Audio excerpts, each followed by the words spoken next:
Things are going to start happening to me now. I think Tyler is amazing. And I'm a fan of this show. I've watched several episodes. Thank you, Tyler. Thank you, Tyler. You stink, Tyler. Never promise Casey a baby. Oh, I like that. That's a cool idea. Are either of you homosexuals? I go both ways. What do you think? You mean like flaming or? No, we're not homosexual, but we are willing to learn. But I do wonder, for others, in other cases, whether libertarianism today is just an excuse for many on the right to act selfishly. Look at me. And then some fat asses in Washington started having opinions. The Olympic Committee started having opinions. You bitch, I know you! You started writing your opinions. And it just makes me wonder, you're dead, bitch. You know, why are you doing this to this poor guy? I don't care. I'm a libertarian. What I'm getting is, Did you vote for Joe Jorgensen or Trump? Who? Joe Jorgensen. That was the perfect answer. Thank you. Oh boy, everybody, this is Tyler Yonke, LPR, coming to you on a Friday. I told you I wasn't going to do this, and I am not actually super thrilled about the situation. Loads of honey says you. I'm at work. I'm going to show you this only because this is gotten out of control. Look at this camera. Look at this office right now. completely out of control. Yeah, I hope everyone can hear me just fine. I hope everything's good there. I'm so out of control right now with work. This last week I had court. I had to drive to Stockton. It's the worst hellhole you can ever go to. I've just been in court so much, and I'm trying to do work. Luckily, the bad weather down in Florida gave me some time to not do Tower Gang, so we didn't have to worry about that so much. What I thought I would do, I'm going to do this real quick today. I don't think I'm going to go very long at all. I saw a thing with Andrew, and yeah, I saw a thing with Andrew, Legal Mindset, and I just kind of wanted to, I'm not really going to trash him at all, but he did a thing about price gouging, and I thought I would just jump in on that real quick. Plus, Kamala, she was on Howard Stern show, so I think, do I want to see the, let me see if I could find the clip I wanted for that, first of all, because there's some solid stuff on her. Damn, man, I thought I was much more ready for this, but evidently not. But we'll get there. Let's find it. Kamala. There we go. Just hang on. I don't want to spoil. Here we go. Okay. This is. We're gonna go here. Let's see if we can get this correct. Okay, there she is, Kamala Harris on. Can't go long, can't go deep. It's one of those times. Here's good. Kamala Harris on with Howard Stern, asking all the questions. Now he has a nickname for her. Okay, he may at times call her Beetlejuice, but we'll just ignore that. Okay, this is Kamala Harris. Let's go. And here is your question. Spell red. Red. LSTER. Nailed it. Countdown backwards. 10, 9, 8, 7, 6. 7, 8, 9, 10, 11, 12. 12 is your answer? 12 is my answer. What color is a carrot? Carrot? I think it's a carrot. Carrot, but I don't know about carrots. I don't know nothing about that. What state are you in today? Jersey City. New Jersey. There was a famous rock group called the Dave Clark Blank. Fill in the blank. Oh, baby. If you dig a 6-foot hole, how deep is that hole? It's about like 20 feet. If you have 5 grapes, how many do you have? None. 1 minus 1 equals? Equals 35. Okay. What number comes between 2 and 4? Beetlejuice. 25. Wait a minute, Beetlejuice. I want you to think about it. Think about it. Don't blurt out your answer. What number comes between 2 and 4? 2 and 4. Start from 1. Don't confuse him. Let him just give me. Let me hear his thinking. Shh, he's got the answer. Got all confidence. Look at your fingers. You can use your fingers. I don't care. 2, 4, 5, 36. Nailed it. Which number comes between 4 and 6? 4 and 6 and 4 and 5. There you go. This is saying it's not getting enough data to YouTube, so there may be some problems. We have good internet here. I don't know. I'm frustrated already. I'm not giving you a little bit. So I upgraded my computer. I use Mac, and I have PCs as well. But I use Mac, home here. I'm converting all the way over actually. And they did a whole new OS upgrade, and with it, they screwed over my Rodecaster. Rodecaster Pro works fine, but the Rode integration for this mic, which is software that's specific on there, so I'm having trouble with all that as well. Anyway, let's just see if we can keep going here. Someone over on Rumble, and I need to adjust all this stuff. I don't know if that's spam, but yeah, Beetlejuice is a legend. Kamala, that's Kamala Harris. I'm going to go here to Andrew, because he talked about, like there's storms going on, so I'm going to do a quick thing here about Andrew talking about price gouging, and I think there you go. I think we'll work this. Let me know if you guys are having any trouble in the chat listening to it, but I think this will go just fine. There you go. There's Andrew. I don't know why he's on the side of the screen, but let's go. So you need that in state of emergency. It also triggers price gouging laws. And I'm going to read the statute for price gouging so you guys understand that, because I think this is very important. And for those that survive the hurricane and get past it, which hopefully is everybody, right? I hope everybody survives, everybody's safe, everybody's fine. But price gouging is something you should be aware of and you should report. So we're going to go through the statute, the Florida statute 501, about this, about price gouging right here, and read it and what is price gouging. But before we do that. Okay. First question is, should you report it? Is price gouging a bad thing? Everyone just assumes it is. I don't believe it is. Now, Andrew, we're going to go back to Andrew here. He's going to talk about breaking down some of the law with it, which I thought was somewhat interesting. So let's go, Andrew. So I kind of have to play it. So just bear with me. This is my good friend Jeremy. Holly Carp says, Hang on. I don't know if that's the one I want. I wanted it at 117.18. 117.18. Okay, let's move up to there we go. Okay. To Hobbs for being the first donator on my Ko-fi. So thank you for that first Ko-fi donation. Thank you so much.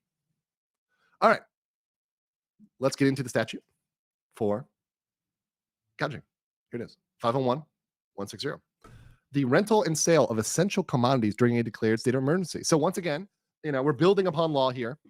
So state of emergency is required. It's got to be declared by the governor. Oh, and somebody asked, are my family okay? Yes, my people are okay. My friends are okay. Everybody that I know is okay. I haven't heard one person that has had major issues that I know of that is contacting me. Like it could be, now, could I hear from an acquaintance or something? Sure, but I haven't yet. Rental or sale of essential commodities. So it's essential commodities. It's not everything. So it's not luxury goods. It's not gator boots and your Gucci belt. It's essential commodities. What is in a commodity? It defines a commodity. A commodity is a good, service, material, merchandise, supply, equipment, resource, or other article of commerce without limitation: water, food, ice, chemicals, petroleum, gas, lumber, necessary for consumption and use as a result of the emergency. So any of this stuff that you could use for emergencies. Right? It is prima facie evidence that that a price is unconscionable if the amount charged represents a gross disparity between the price of a commodity or the rental or lease of any dwelling unit or self-storage facility that is subject to an offer or transaction, and the average price at which the commodity or dwelling unit or storage facility was rented, leased, sold, or offered for rent or sale in the usual course of business during 30 days immediately prior to the declaration of state of emergency, unless the increase is attributable to additional costs incurred in connection with the rental, sale of the commodity or rental or lease of a dwelling unit or regional, national, international market trends. Which means, look, unless there was a reason for it to increase over 30 days, unless there was a reason for the price to go up, you cannot have a gross disparity. Why do prices go up and down? Okay, prices are signals from the market, right? You have supply and you have demand. Typically, a price going up is due to demand is high and the supply is short, right? It's typical. So there should always be reasons why it's doing it. It's a signal. It's telling the market where we need to send goods and where things need to be adjusted. That's the problem. So I look, and I'm sympathetic, but I'm also I can't just let Andrew do a straightforward go report them without understanding. And I think if you push back on them, he may have some comments on this. But there should be if the government's not involved, it's a pure market system, and that now you're saying that the government is going to be involved and the government is going to determine where the market and what it should be. Another problem you have with this here is just saying what a state of emergency is. We saw that with COVID, right? Quite evident of what they think a state of emergency is, and then they shut down business.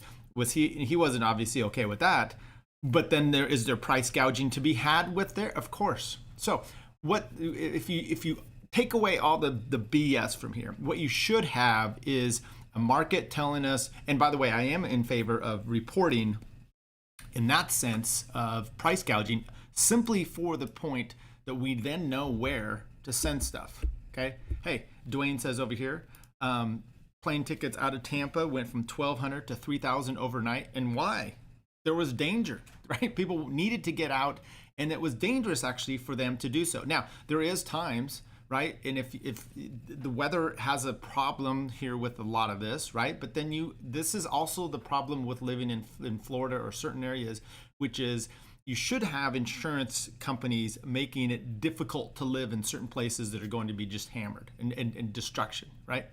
So here in California, there's fire damage, and it's difficult now. Insurance companies are finally starting to say, hey, maybe we're not going to insure you. Now, a lot of them don't want to be in California at all due to the business climate here. So they're using this as an excuse. And so I don't think that's necessarily great, but that's also a signal to the market of, hey, California fucking sucks. Let's fix this stuff, right? So supply and demand. Yeah, exactly what we're talking about here. Let's keep going with Andrew. And that's prima facie evidence of a price being unconscionable. So unconscionability, you hear that in contracts too, is the standard. So if there's a big difference in the price before and after, nope. And then the second standard is if it grossly exceeds the average price it was sold 30 days prior. So if you go online, you look at what it was 30 days ago, don't use the Wayback Machine because they just got owned, right? The Wayback Machine just got owned, which Internet Archive is a little crazy, so. Oh, by the way, someone asked, is this consumables or property? It's both. It's both. It's both food, water, and housing and storage units. So anything that is that whether it's property or whether it is a rental of a unit, right, dwelling unit or or self-storage. So it's both. It's actually good. I wonder if this provision has anything to do with hoarding, right? If you're not able to sell, water at a higher price due to the fact that you don't have very much there and it's in higher need, then are you allowing people to come in and just buy a bunch and hoard it up, right? So now the government suddenly has to say, oh, now we have a problem we've got to tone down the price. Now we've also got to tone down how much you can buy. Well, if it's a high number, you're not going to be buying as much, right? And oftentimes you then have people that come, they're like, they see a problem like this and they're like, I know how to make money. Let's go down and let's buy up a bunch of water here in an area where we have it. Let's drive it down to an area that doesn't have it and let's sell it. Let's make some money. Yeah, and if a bunch of people start doing that, one, you get water down to where you need, and then two, the price will start to come down because there's too much, right? So it's all somewhat beneficial here. Let's go here with another. It's not working. There it goes. We really should make price gouging illegal. Oh, wait. Yeah. FEMA delivered a pallet of electric chainsaws into an area that had no electricity. Of course they did. Yeah. Well, okay. Back up here. You can buy a chainsaw with a battery, right? Maybe is it a battery pack? Is it not? Let's keep playing here. And by the way, I know this can be a touchy subject. I'm fine with that. I'm just wanted to give a little bit perspective, and I thought I'd do a quick video. But if that average is exceeded, that's prima facie unconscionable, and it is illegal upon that declaration to rent or sell at an unconscionable price within the area for which a state of emergency, which is the whole state. So you cannot sell any essential commodity, not limited to supplies, services, provisions, and equipment that is necessary for consumption as a result of the emergency, or any dwelling unit or self-storage that is necessary for habitation. This is almost all, by the way. So any hotel is going to fall under that. Airbnb. I know Airbnb likes to think, oh, we're cool, we're Airbnb. People are hip to Airbnb now. They know what Airbnb is. So it's not like back in the day when nobody knew what it is and like everybody's a bunch of boomers. Everybody knows about Airbnb now. So if you have your Airbnb marked up at 10x, yeah, you could be liable here. That's a dwelling, right? Come on, Dwayne. That arguably is necessary for habitation during the hurricane. You're missing out here.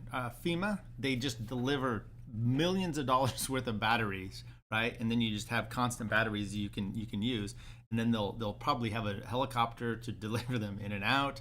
Yes, of course, this isn't right, but you also need gasoline, right? There might not be gasoline there, so they're gonna have to bring, some sort of fuel regardless, obviously. But yes.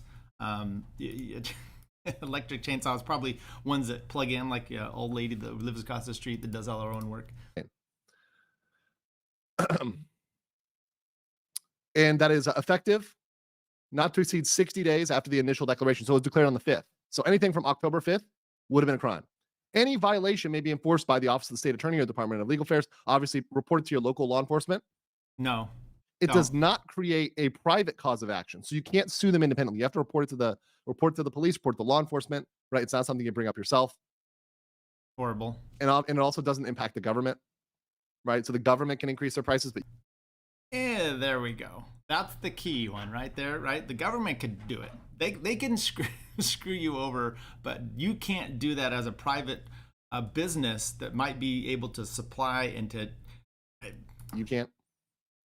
And it doesn't impact charities. So it doesn't apply to churches, charities, education, and social organizations. Okay, I'm gonna. That's all we're playing there for Andrew. We're gonna play Salerno. Let me go up to camera one here. We're gonna play Joe Salerno talking a little bit about it now. I've seen much better videos on this. This is from the Mises Institute. Take it what you will, ultra libertarian viewpoint on price gouging. I've seen much better ones in him. Let's just see if I have this one, but maybe there is a better and / shorter one to go through. Salerno, here's one.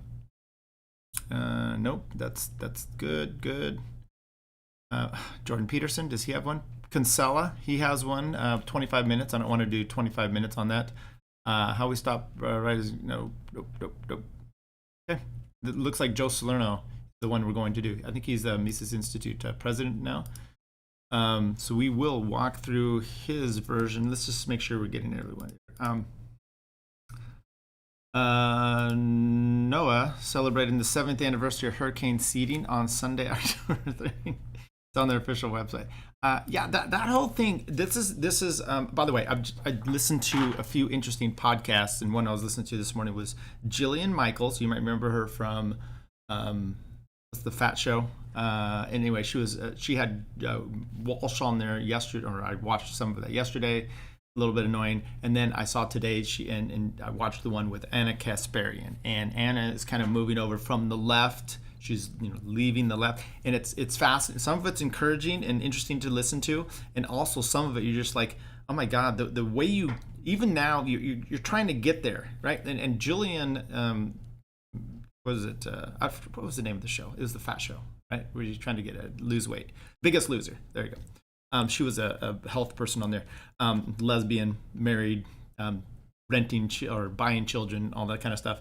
And it's still interesting to hear. And she compared it, talking to them, to Anna about coming out was kind of like coming out of the closet, right? And it's like, yeah, because your identity is this leftist thing. Now, what was so interesting about it, and I thought was encouraging, and it's how I felt a lot, is that and maybe you'll see a difference with Anna coming out now, which is when you no longer feel, because she said, the GOP comes out and they say this, therefore, the left has to do this. And it's like, yeah, when I decided to stop being just so involved with when I said I'm going to be a libertarian, I stopped just taking full force whatever the right wing was feeding me, and I start making my own decisions. And I think, and what's interesting, I remember back in the day, Rush Limbaugh and some others talking about being a moderate. And they're like, a moderate, you never see a world leader or some sort of heroic type of person that is a moderate, right? Because they're always putting their finger up in the wind, and I'm like, okay, I get that. I'm not saying I'm moderate at all. All I'm saying is I'm principled, right? And so I stick with my principles. And if you happen to be there, which means you can, Dave Smith has talked about it being being a superhero, where you're able to see everything a little bit different, which I actually feel my point is it'll be interesting to see if she starts to have that same kind of feeling and maybe reporting in the same kind of way. I don't know. Thomas DiLorenzo. Yeah. Are you sure? Let's go here. I think you're right. On the head of the Mises Institute. Let's go over to, let's watch this.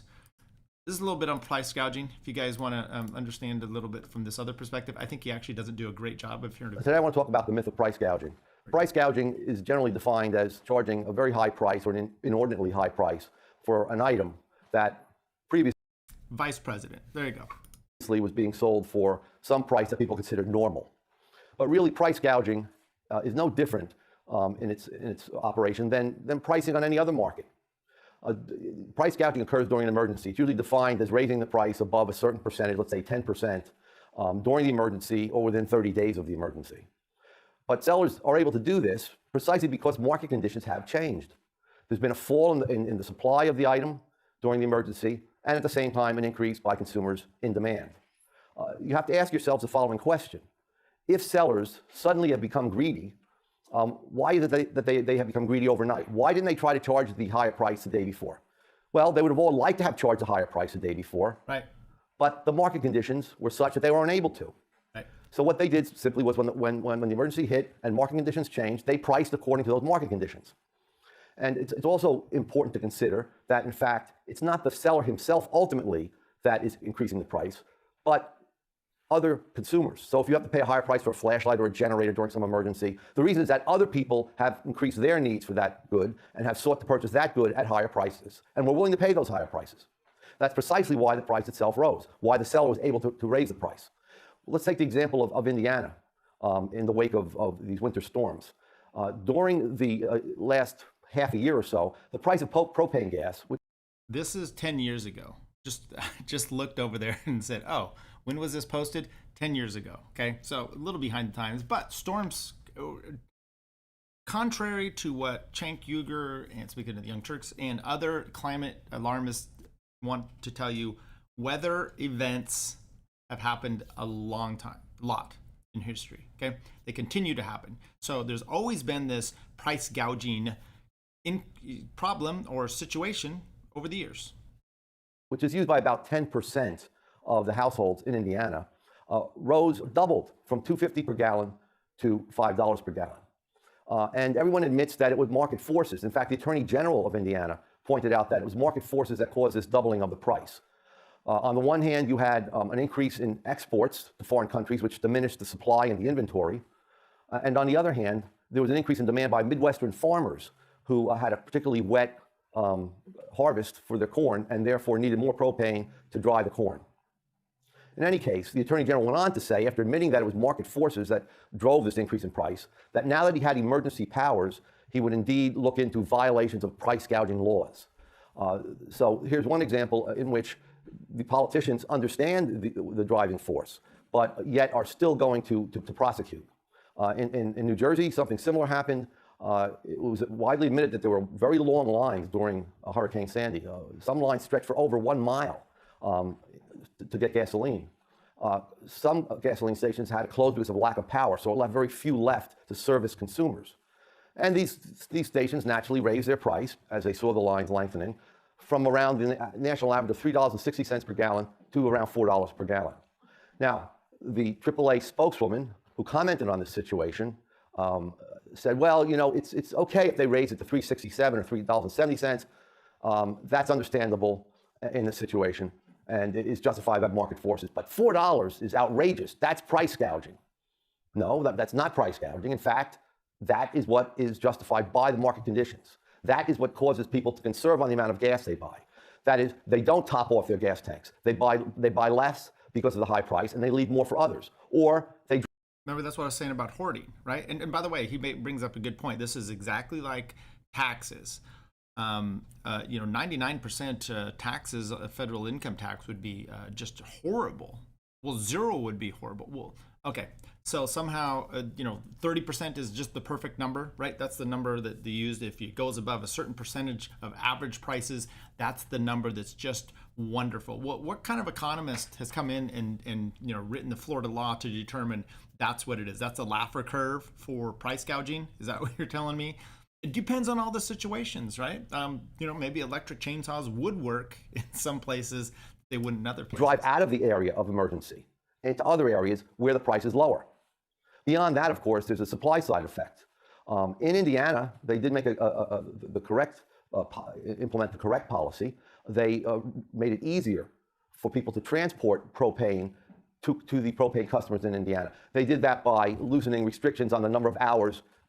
By the way, remember we said the Florida statute said government wasn't involved. Government gouges too when they didn't let us work during COVID. Okay, literally making it illegal to have your business open, and then not in the same regard cutting all regulation or taxes. They should have just had a moratorium on taxes for like several years, right? That's price gouging, right? You're not going to make me work. You're going to still have, income tax or like even sales tax and all these state taxes that are I'm still paying, property tax and whatnot.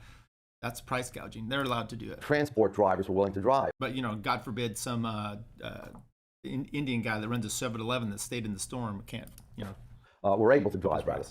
But on the other hand, at the same time, they, as I said, started to make noises about looking into price gouging. But the point is, the reason why you loosen the restrictions is to encourage supply from other areas of the country where you don't have emergency conditions, where you don't have a greater scarcity of propane gas, where bring those electric chainsaws in. Propane gas has a lower price. So the incentive is to move the gas from the areas where the price is lower to Indiana where the prices are much higher. And by the way, that also does then allows other people, maybe you've got price gougers or other ones that's their thing, right? They're like storm chasers.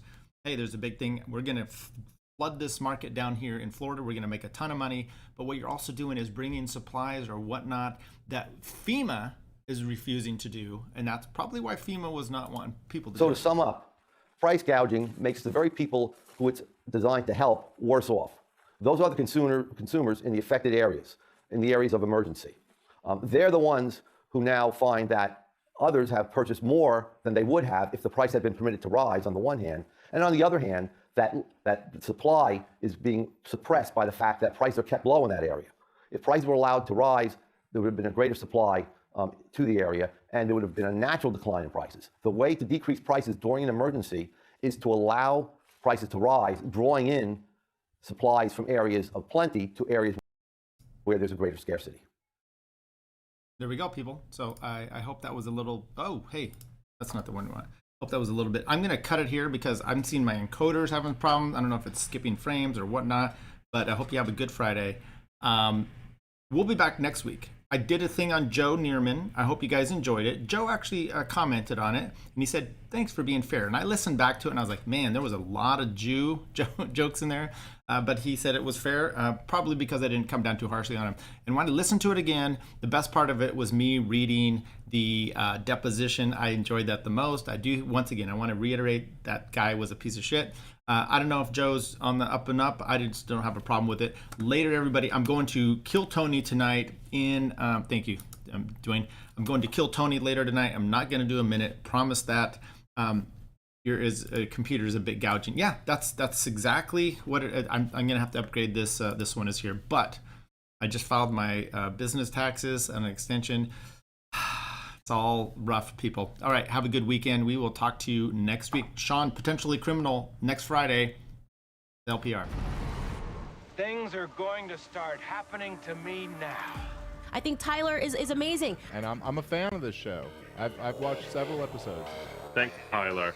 Thank you, Tyler. You stink, Tyler. Never promise crazy a baby. Oh, I like that. That's a cool idea. Are either of you homosexuals? I go both ways. What do you think? You mean like flaming or? No, we're not homosexual, but we are willing to learn. But I do wonder for others in other cases whether libertarianism today is just an excuse for many on the right to act selfishly. Look at me. And then some fat asses in Washington started having opinions. The Olympic Committee started having opinions. You bitch, I know you. You started writing your opinions. And it just makes me wonder, you're dead, bitch. You know, why are you doing this to this poor guy? I don't care. I'm a libertarian. What I'm getting is, Did you vote for Joe Jorgensen or Trump? Who? Joe Jorgensen. That was the perfect answer. Thank you.